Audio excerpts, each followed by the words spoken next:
안녕하세요, 옹이스입니다. 오늘은 소화 비만에 대해서 한번 이야기를 나눠보려고 해요. 근데 소화 비만 하면 아이들에게 해당되는 거잖아요. 근데 이제 비만하면 다이어트를 이제 우리가 떠올리게 되고, 다이어트 하면 아이들만의 문제가 아니라 몽이쌤도 지금 뭐 숙명처럼 안고 가는 그런 문제 중에 하나거든요. 근데 우리가 생각해 보면은 다이어트를 하고 건강을 유지하는 방법에 대해서 모르는 게 아니에요. 행하지를 못할 뿐이죠. 그런데 어른들의 비만과는 좀 다르게 소아 비만은 정말 건강에 위험하거든요. 아이들의 성장과 발달에 위해할 뿐더러 성인 비만으로까지 이어져서 성인병에 해당하는 그런 걸로 진행될 수 있기 때문에 우리 부모님들이 좀 조절을 좀 해주셔야 되는데, 이번 기회에 가족 모두가 한번 건강을 한번 체크해 보면서 어떻게 습관을 좀 바꿔 나아갈 것인지, 건강한 생활을 위해서 습관을 한번 조정해 보는, 우리 삶을 한번 체크해 보는 그런 시간이 되었으면 좋겠습니다. 첫 번째 살펴볼 거는 한번 적어 보는 게 좋아요. 어, 규칙적인 식사를 하는지, 매일 먹는지, 언제 먹는지, 그리고 야식이나 간식을 얼만큼 챙겨 먹는지, 어떤 종류를 좋아하는지를 기록을 해 보는 거예요. 그러면 그냥 우리가 머릿속으로 떠올리는 것보다 기록을 해가지고 살펴보다 보면은 꼼꼼하게 이런 걸 많이 먹었어? 와, 우리 외식을 너무 많이 하는데, 우리 인스턴트를 진짜 많이 먹는구나. 아, 패스트푸드를 우리가 좋아해가지고 약간 좀 우리가 칼로리가 좀 높은 걸 자꾸 먹다 보니까 우리가 비만해질 수 있는 거구나. 라는 거를 알게 되잖아요. 그래서 실질적인 현재 체크가 지금 중요한 것 같아요. 그래서 현재를 체크해서 목표를 세워 나가야겠는 거겠죠. 예. 지금 현재 상황을 알아야지 목표를 세울 수 있으니까요. 네. 그 다음에 두 번째로 해야 할 일은 그 양을 한번 줄여보는 거예요. 아까 이제 처음에 이제 현실을 파악하기 위해서 적어봤더니, 우리 인스턴트를 너무 많이 먹는다. 패스트푸드를 너무 좋아해. 우리 외식을 너무 많이 해. 그러면은 이런 부분들을 한꺼번에 확 줄일 수는 없거든요. 삶에 먹는다는 거는 삶의 즐거움 중에 하나거든요. 그래서 이 기쁨, 이 즐거움을 한 번에 다 이렇게 잘라버린다는 거는 너무 가혹한 행위죠. 그래서 횟수를 좀 줄여보고, 또 좀 양을 줄여보고, 특히 이제 야식을 즐겨 드시는 그런 가정이었다면 야식의 횟수를 좀 줄여보고, 횟수를 줄이고 양을 좀 줄여보고 하는 어떤 그런 목표를 세우고 실천을 해보는 거죠. 네. 가족이 함께, 아이만을 위해서가 아니라 가족이 함께 협조해야 돼. 이게 다이어트라고 하는 이 문제, 건강 문제는 가족의 협조가 없이는 참 힘들거든요.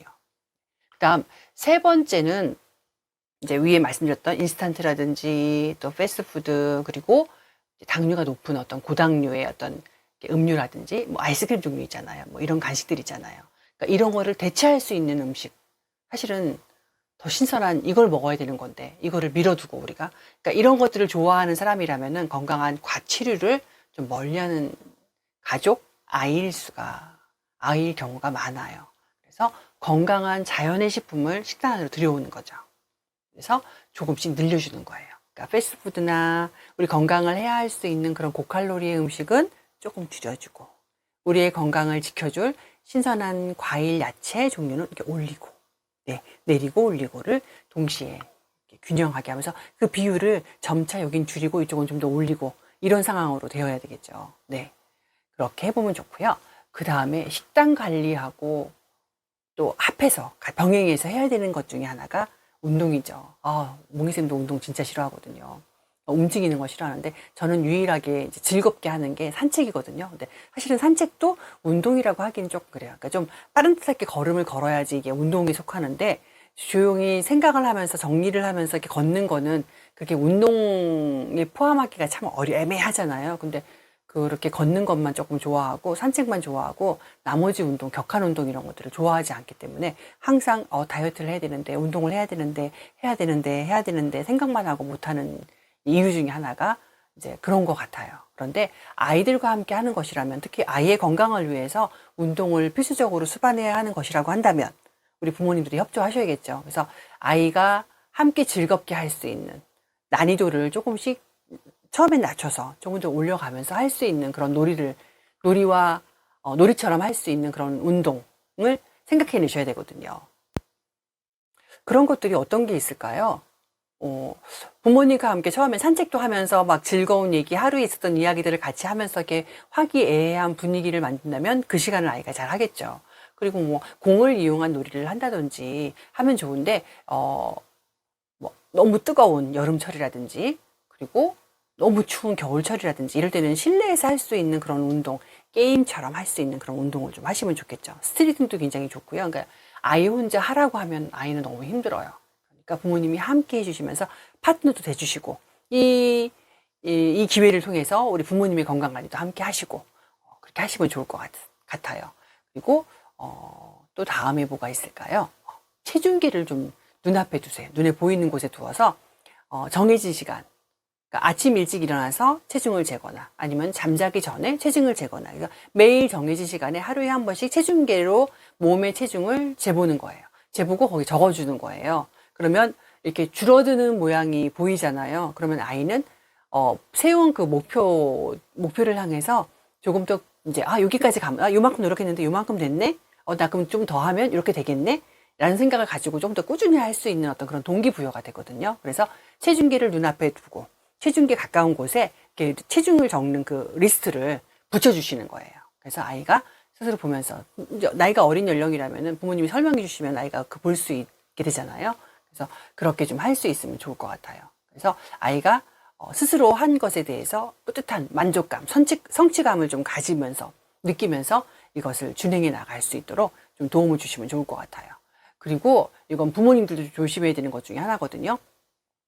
식사 시간에 TV를 본다든지 또 이제 스마트폰 또 이제 아무튼 영상 매체 뭐 이런 것들을 보면서 먹으면은 대부분 다이어터들이 이야기할 때 보면은 항상 뭘 먹으면서 시청을 하지 마라. 먹을 때 시청하면서 하지 말아라 라는 얘기를 많이 하거든요. 그러니까 음식의 본연의 그 음식에 집중해서 이 음식은 맛이 어떤지 식구들끼리 같이 이야기도 좀 나누면서 음식의 맛을 느끼면서 먹어야 되는데 뭔가를 보면서 그걸 먹게 되면은 그걸 못하게 되고 양 조절도 실패하게 되고 보다 더 많이 먹는다 그래요. 급하게 많이 먹는다고 해요. 그러니까 이 양을 식단 관리를 해야 되는 이 시기 때문에 이 지금 그런 목표를 가지고 하는 거잖아요. 그러니까 이럴 때는 가능하면 이야기를 나누면서 그러니까 뭐 식사 시간이 가정마다 다를 수는 있어요. 아빠는 뭐 늦게 식사를 하시고 오니까 엄마하고 아이만 먼저 먹는다든지 이럴 경우에는 아이와 엄마가 이야기를 하면서 먹고 또 아빠하고 먹을 때도 마찬가지겠죠. 그러니까 식구가 따로 이렇게 따로 먹을 때도 뭐 이미 식사를 마친 가족 구성원일지라도 아이가 식사를 할 때 이렇게 이야기를 좀 해주시면서 같이 먹으면은 좀 더 좋겠죠. 그래서 과식을 하지 않도록. 또 하나가 더 뭐가 있냐면 늘 먹던 이제 음식 양도 약간 줄이잖아요 우리가 다이어트를 할 때는. 근데 늘 먹던 그릇에다가 이렇게 깎아서 주면은 더 먹고 싶은데 포만감을 좀 못 느끼잖아요. 그래서 그릇을 살짝 바꿔줘서 나는 한 그릇 다 먹었는데 배는 좀 부르네. 나 다 먹었는데 먹을 만큼 먹었는데 라고 느낄 수 있게 그런 그릇을 좀 포만감을 느낄 수 있는 그릇으로 좀 교체해 주시는 것도 부모님이 좀 도움을 주실 수 있는 부분이 아닐까 생각을 해봅니다. 네. 그리고 또 한 가지 제가 이제 기억나는 일이 있어요. 작년에 지금 초등학교 1학년이 되었어요. 작년 졸업생 이야기인데요. 7살 여자아이인데 식욕이 왕성했어요. 그래서 담임선생님이 얼만큼을 더 주어야 할지 고민을 하면서 상담을 한 적이 있었거든요. 근데 아이가 원하는 만큼은 보통 저희가 배식을 해요. 근데 이 아이가 다른 아이들의 한 4배 내지 5배 정도를 먹었어요. 선생님도 7살 정도 되면은 거의 어른 양만큼 거의 먹는다고 보기 때문에 뭐 선생님도 그 정도 먹는 분이셨기 때문에 선생님에 비해서 한 4배, 5배를 먹는다고 생각을 해보세요. 선생님이 걱정이 되시겠죠. 그래서 부모님과 상의를 했더니 부모님이 그냥 원하는 대로 주세요. 라고 이야기를 한 거예요. 근데 줬는데, 그러니까 이제 선생님이 좀 얘를 덜 먹게 하기 위해서 배식을 제일 나중에 하고, 그런데도 나중에 배식을 받아갔는데, 그래도 먹는 속도가 빠르다 보니까 추가 배식을 하러 밥을 받으러 오고 또 반찬을 더 받으러 오고 또 밥을 받으러 오고 반찬을 또 받으러 오고 뭐 이래가지고 아이가 들락날락 하는 시간. 그러니까 먹는 속도가 엄청 빠른 거예요. 다른 아이들에 비해서. 그러니까 먹는 양이 많죠. 그러다 보니까 아이가 점점 체중이 되는데 점심에서 먹는 양만이 아니라 집에서 먹는 양은 어떨까 싶어 선생님이 부모님께 물어봤대요. 맞벌이 가정이어서 이제 하원 이후에는 할머님이 좀 봐주셨거든요. 근데 할머님께 여쭤봤더니 어린이집에서는 오전 간식 먹고 점심 급식을 먹고 오후에 간식을 또 한 번 먹잖아요. 근데 간식 양은 그렇게 많지는 않아요. 근데 밥은 다른 아이들에 비해서 한 4~5배는 먹는다 그랬잖아요. 근데 오후 간식을 먹고 집에 가자마자 그러면은 이 아이가 귀가하는 게 보통 한 4시 정도 됐었거든요.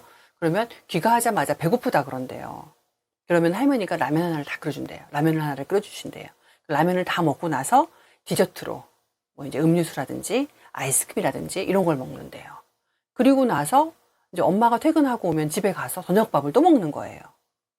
그러면 이 아이는 진짜 먹는 양이 어마어마하게 많은 거죠. 그래서 그랬는지 눈에 띄게 날이 갈수록 아이가 자꾸 몸이 커져 가는 게 보이는 거예요. 근데 옆에 있는 이제 짓궂은 남자애들 같은 경우에 이 아이를 동물에 비유해가지고 막 놀리기 시작했어요. 근데 이제 그 소리는 듣기 싫잖아요. 그러면 이제 보통 그런 소리를 듣기 싫으면은 아이들이 이제 먹는 거 조금 줄여 먹을래요. 보통 이렇게 말을 하기도 하는데 그 먹는 욕구는 이제 채워야겠고 놀림 받는 거는 싫고 그래서 이제 부모님이 그러면 이제 좀 먹는 거를 좀 조절할까 봐요. 병원에도 갔더니 아이가 비만이라고 좀 식습관을 좀 조절하라고 식이요법을 좀 해야 된다고 이렇게 이야기를 했다라고 하시더라고요.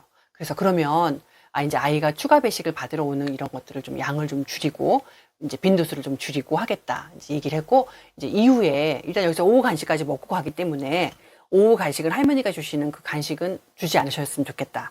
그리고 저녁 시간에 엄마가 조절해서 주는 걸로 이렇게 이야기가 됐어요. 그러다 보니까 선생님이 좀 조절을 해서 아이가 처음에 이제 받아가는 그 양에 엄마가 처음에는 양껏 주세요. 먹을 만큼 달라는 만큼 주세요라고 했기 때문에 많이 줬는데 이제 그 다음에는 다른 아이들 주는 것만큼 양을 주고 먹고 모자라면 다시 와라고 해서 이제 횟수는 채워줬는데 양은 줄였기 때문에 이제 다른 아이들에 비해서 한 2~3배 정도 먹는 양이 된 거죠.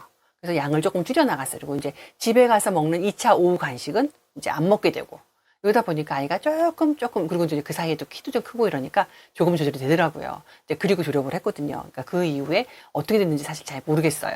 그런데 이렇게 아이들의 어떤 그런 것들을 부모님이 해주지 않으시면 양껏 먹게 되면 이 이제 세포라든 하는 거는 자꾸 늘어날 수밖에 없어서 아이가 조절하기가 힘들게 되더라고요. 그러니까 이게 사회성 문제와도 연결이 되어 있기 때문에 부모님들이 선생님들이 좀 캐치해서 이런 것들을 조절해 주셔야 될 상황이라고 봅니다. 그래서 요거하고 제가 이제 에피소드 하나 말씀드렸고요.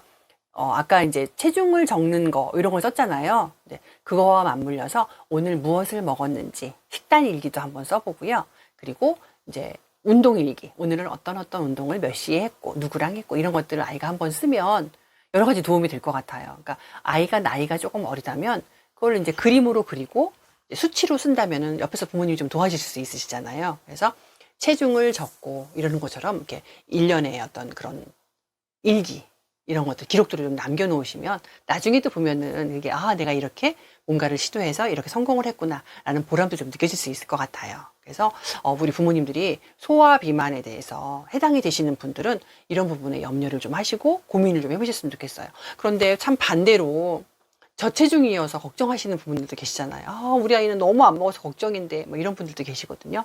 1년에 한 번씩 우리 영유아 건강검진 받으시잖아요. 그때 의사의 소견에 또 병원 이제 수시로 이제 감기 때문이라든지 이렇게 가실 때 부모님 이제 물어보시잖아요. 걱정되시니까. 근데 의사 선생님이 이 아이는 위가 작아서 먹는 걸 별로 안 좋아해서 최소량을 먹는데 이제 괜찮다라고 말씀을 해주실 거예요. 근데 부모님이 보시기에 적은 양을 먹기는 하지만 제때에 식사를 조금씩은 해요.